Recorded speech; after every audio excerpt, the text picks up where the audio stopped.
Computer, activate the threat assessment matrix. Is anyone feeling this game? All right. Toys, lighted guns. What are we waiting for? I don't know what to feel about it just yet. We can work with that. Hi, I'm Darius Sadigian, Studio Director at Rocksteady Studios. In our last episode, we talked about how Suicide Squad Kill the Justice League allows players to customize each character and their playstyle through story-driven mechanics. Man, if you gave me 5 minutes in there, you'd have the world's authority on microtech and all my inventions. Aw, he's so sweet. He's not gonna make it.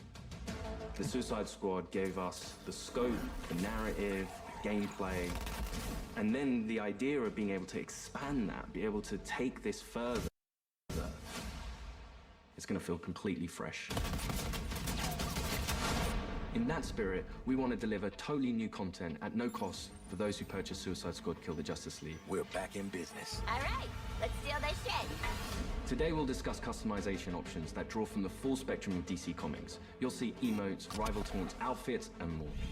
Oh, that's fire. We wanted to have a game that was very focused, but this time we really want to expand out with being able to dynamically update, add new content, take on feedback, and evolve the game over time. For the first time ever, we'll give you a preview of what's to come after the credits roll on our main story campaign. We always designed the game in a way that we really wanted it to be accessible for everyone. And for those players that want to delve even deeper into our gameplay and into our systems, it really is about delivering new places to explore, new worlds to be in, new stories, new characters, and creating unique ways for you to play. We're gonna give you the content Yo. you love. I wonder how long the playtime of this game is gonna be. 1, 2. Is it gonna be crossplay? Speaking That's of, my question. That's what are you that's doing, a mate? main question of mine. I'm smiling. Let's dive into Suicide Squad Insider Episode 3.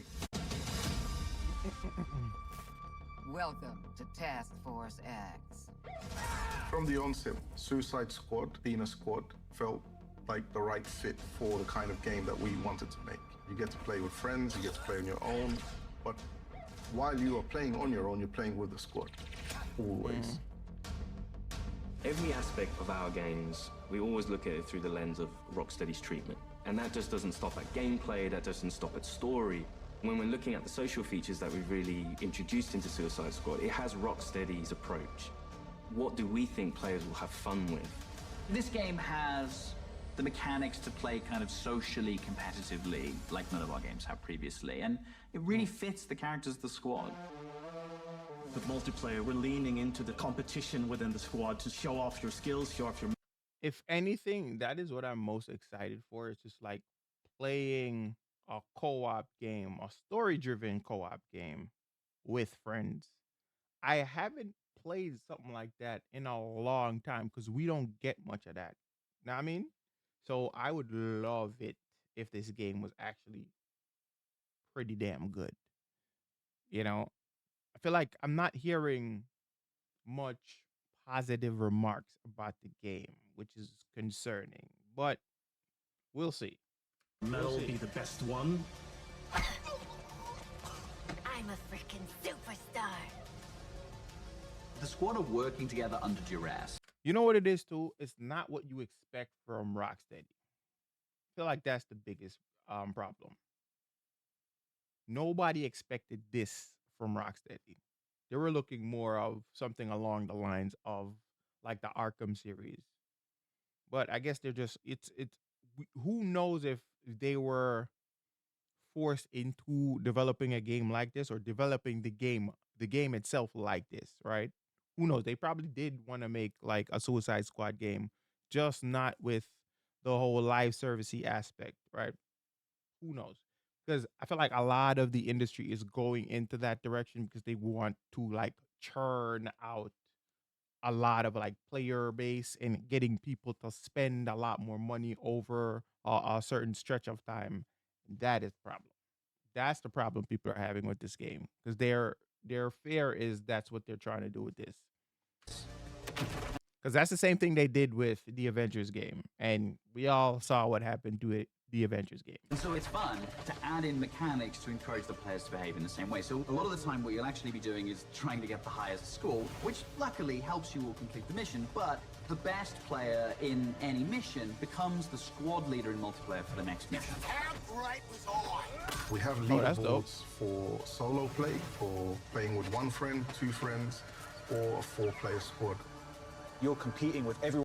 Wait a minute. Whoa. Are you saying we can have multiple dead shots on a team? Is that what this is saying? Friends, or a 4-player squad. You're competing with everyone across the world. Cross-platform, it is the best of the best. Think you're hot shit on toast. Cross-platform. You're cold fart on bread. Did you see that? Tell me you did.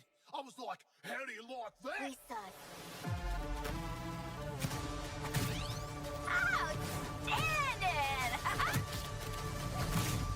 Ooh. There's some really fun incentives for playing together as well as playing competitively. You can use the equipment that other players have equipped on their characters in your squad with the AI playing as the characters. And those players whose bots you use get rewards for you using those bots. And that's a really fun feature that I think the players will be incentivized because they'll get something out of doing too. Farewell. We also have the rival taunt system, where on the leaderboards, if you pass your friends or anyone on your friends list who's also playing the game and you beat their score, when next time they log in, they'll get this kind of funny quip just to show that, oh yeah, by the way, I beat you.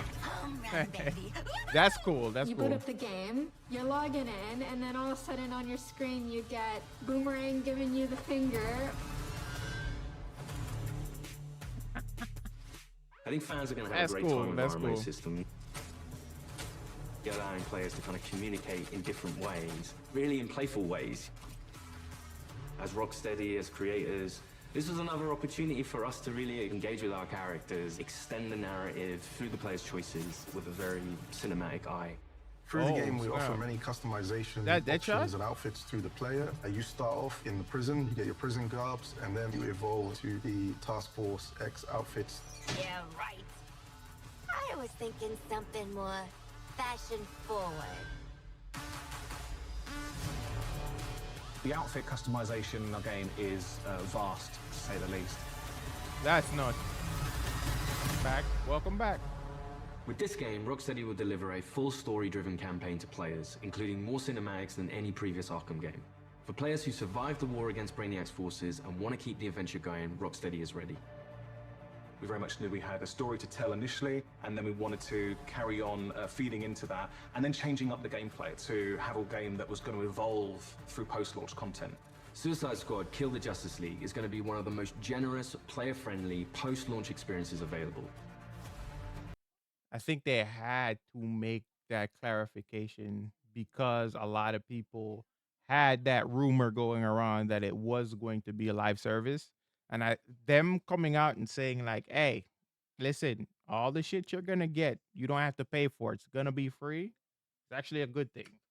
Every season, we will have 2 episodes. Each season, there's going to be a different spin on how you play, and will be heavily themed by a DC villain. So there's many, many layers of influence from the DC world on how you play and what you do. The seasonal content gets automatically dropped into the game each episode. There's no playable content locked behind a battle pass, and the in-game shop is for cosmetics only. You'll always be able to go back and play the episodic content. If you want to come back 6 months from now, that'll always be there. This is a totally player-friendly approach to letting you play the content you want to play when you want. The DC universe is very massive. smart. And this in was most very smart of games, them for doing You this. can only see or explore a tiny, tiny piece of it. But what's really cool about the narrative of Kill the Justice... So they just dead that conversation. Just dead it. Listen, you're not paying for nothing. But again, there might be other things that come out that we just don't know yet. There's almost no limit on where we can go. Celebrating before the game is over. In his pursuit of trying to recreate his perfect Kolu, Brainiac has been experimenting with some of our favorite DC characters' DNA, creating new worlds in alternate realities. It's these worlds that we call Elseworlds.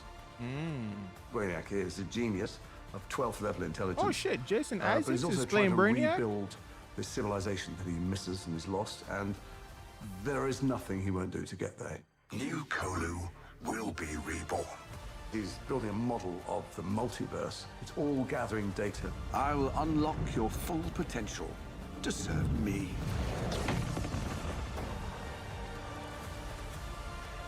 In development footage. There's different versions of everybody in different universes, and their timelines have just diverged at some point.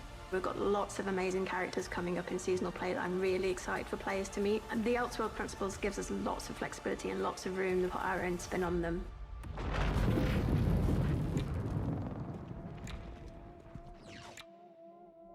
So we get to play with a bunch of cool shit from alternate universes, and then what? Retire? When Season 1 launches this March, you'll be able to unlock a new playable character for your squad, the Joker. At least buy me dinner first. Ain't you dead? The original Arkhamverse Joker has been dead for 5 years, but this is a new Elseworlds twist on the villain. He was part of the Suicide Squad in the Elseworld that he's from, which already shows that he's slightly more cooperative than the previous Joker we've had. But as you get used to him and actually play to him, you realize he's unhinged in a different way. Not only has he got to figure himself out, but he's figuring out his place in this new world and this new squad. He hadn't reached supervillain status before Brainiac invaded, so, he's still a bit less experienced. I think we've taken him back to the kind of more vaudeville roots of Joker. He's masking insecurities with traditional Joker behavior. But deep down, he's not sure who he is yet. Lock him up. Oh, making new friends after a move is always tough. As your mission expands deeper into the lore of the DC universe, this new version of the Joker will join your fight with his unique combat, traversal, and weaponry. His traversal is all based around a rocket-powered umbrella, which he can blast himself into the air, and then uses that to glide around, and then he can actually flip that down to grind along buildings, knocking enemies out of the way.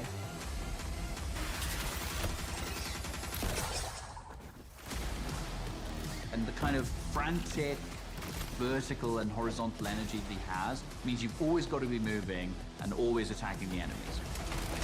Also, is the upgrades and all that shit just purely cosmetic? I need to know all these things. The Joker is only the first of the new squad recruits you could meet through the ongoing additions to our game. I hope the Over time, we can build up a customization library isn't just of cosmetic characters based. that DC fans might not have expected to see in a video game, like a regular comic book release. I look forward to when the next issue's coming out, and in the same way, I hope people will look forward to the next episode from us. Whatever it is, I'm down. New environments, new characters, missions, challenges, gear, and more. This nigga All of this free cockeyed? content comes for players who own the game. We can't wait for you to see what the future holds. With Elseworlds, the possibilities are endless. How do you like that? Thanks for watching this series. We hope you'll join us for Suicide Squad Kill the Justice League, a third-person action shooter where some of the wildest villains of DC Comics join forces to save the world from its greatest heroes. No, that's mental. We're not doing that. God help us. Yeah. I think players are going to be surprised about the depth to which they can craft a character. It comes back to player choice and player freedom. Everything from melee strikes into gunplay, which you could then go into a traversal attack. All of the combat moves flow seamlessly into another. Yo, King Shot crazy though. The squad can be garish, they can be loud, and playing together with your friends in a multiplayer space is a really unique experience that you can't get anywhere else.